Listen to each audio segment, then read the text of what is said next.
गरीब किसान की सच्ची कहानी। भक्त धन्ना जी का जन्म मुंबई के पास धुआन गांव में एक जाट घराने में हुआ। उनके माता पिता कृषि और पशुपालन करके अपना जीवन यापन करते थे। वह बहुत निर्धन थे। जैसे ही धन्ना बड़ा हुआ, उसे भी पशु चराने के काम में लगा दिया। वह प्रतिदिन पशु चराने जाया करता। गांव के बाहर ही कच्चे तालाब के किनारे एक ठाकुर द्वारा था, जिसमें बहुत सारे ठाकुरों की मूर्तियां रखी हुई थी। लोग प्रतिदिन वहां आकर माथा टेकते व भेंट अर्पण करते। धन्ना पंडित को ठाकुरों की पूजा करते, स्नान करवाते व घंटियां खड़काते रोज देखता। अल्प बुद्धि का होने के कारण वह समझ न पाता। एक दिन उसके मन में आया कि देखते हैं कि क्या है। उसने एक दिन पंडित से पूछ ही लिया कि आप मूर्तियों के आगे बैठकर आप क्या करते हो। पंडित ने कहा, ठाकुर की सेवा करते हैं, जिनसे कि मनोकामनाएं पूर्ण होती है। धन्य ने कहा, या ठाकुर मुझे भी दे दो। उससे छुटकारा पाने के लिए पंडित ने कपड़े में पत्थर लपेट कर दे दिया। घर जाकर धन्य ने पत्थर को ठाकुर समझकर स्नान कराया और भोग लगाने के लिए कहने लगा। उसने ठाकुर के आगे बहुत मिन्नतें की। धन्य ने कसम खाई कि यदि ठाकुर जी आप नहीं खाएंगे तो मैं भी भूखा ही रहूँगा। उसका यह प्रण देखकर प्रभु प्रकट हुए तथा रोटी खाई व लस्सी पी। इस प्रकार धन्य ने अपने भोलेपन में पूजा करने और साफ मन से पत्थर में भी भगवान को पा लिया। जब धन्य को लगने लगा उस समय उसके माता पिता बूढ़े हो चुके थे और अकेला नवयुवक था। उसे ख्याल आया कि ठाकुर को पूजा से खुश करके यदि सब कुछ हासिल किया जा सकता है तो उसे अवश्य ही यह कार्य करना चाहिए, जिससे घर की गरीबी चली जाए तथा सुख आए। ऐसा सोचकर ही वह पंडित के पास गया। पंडित ने पहले ठाकुर देने से मना किया कि वह ठाकुर की पूजा अकेले नहीं कर पाएगा। दूसरा, तुम अनपढ़ हो। तीसरा, ठाकुर जी मंदिर के बिना कहीं नहीं रहते और ना ही प्रसन्न होते हैं, इसलिए तुम जिद मत करो और खेतों को संभाला करो। ब्राह्मण का धर्म है पूजा पाठ करना, जाट का कार्य अनाज पैदा करना।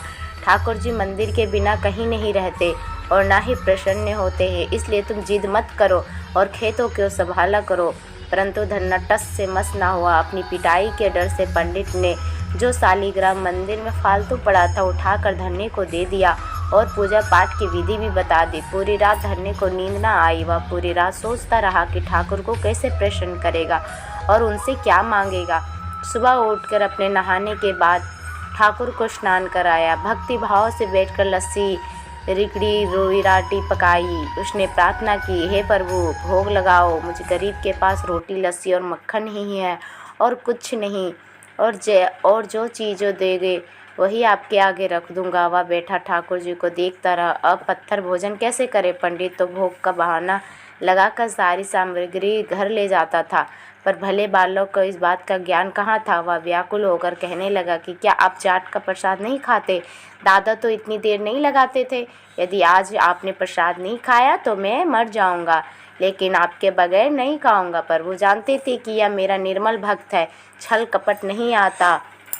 अब तो प्रकट होना ही पड़ेगा। 1 घंटा और बीतने के बाद धन्ना क्या देखता है कि श्री कृष्ण रूप भगवान जी रोटी मक्खन के साथ खा रहे हैं और लस्सी पी रहे हैं। भोजन खाकर प्रभु बोले, धन्य जो इच्छा है मांग लो, मैं तुम पर प्रसन्न हूँ। धन्य ने हाथ जोड़कर विनती की, भाव जो तुम्हारी भक्ति करते हैं तो उनके कार्य सवार देता है। मुझे गेहूँ, दाल व घी दीजिए, मैं खुश हो जाऊंगा। यदि जूता, कपड़े, 7 प्रकार के अनाज, गाय या भैंस सवारी करने के लिए घोड़ी तथा घर की देखभाल करने के लिए सुंदर नारी मुझे दे। धन के यह वचन सुनकर प्रभु प्रसन्न हंस पड़े और बोले, यह सब वस्तुएं तुम्हें मिल जाएगी। प्रभु बोले, अन्य कुछ? प्रभु, मैं जब भी आपको याद करूं आप दर्शन दीजिए, यदि कोई ज़रूरत हुई तो बताऊंगा। तथास्तु, भगवान ने उत्तर दिया। हे प्रभु, धन्ना आज से आपका जीवन सेवक हुआ, आपके अलावा किसी का नाम नहीं लूँगा। धन्ना खुशी से दीवाना हो गया। उसकी आंखें बंद हो गई। जब आंखें खोली तो प्रभु वहाँ नहीं थे। वह पत्थर का शालिग्राम वहाँ पड़ा था। उसने बर्तन में बचा हुआ प्रसाद खाया, जिससे उसे 3 लोकों का ज्ञान हो गया। प्रभु के दर्शनों के कुछ दिन पश्चात धन्य का सारी खुशियाँ आ गई। एक अच्छे अमीर घर में उसका विवाह हो गया। उसकी बिना कोई भूमि पर भी फसल लहरा गई। उसने जो जो प्रभु से मांगा था उसे सब मिल गया। किसी ने धन्य को कहा चाहे प्रभु तुम पर प्रसन्न है, तुम फिर भी गुरु धारण करना चाहिए। उसने स्वामी रामानंद जी का नाम बताया। एक दिन अचानक ही रामानंद जी उधर से निकले। भक्त धन्य ने दिल से उनकी खूब सेवा की तथा दीक्षा की मांग की।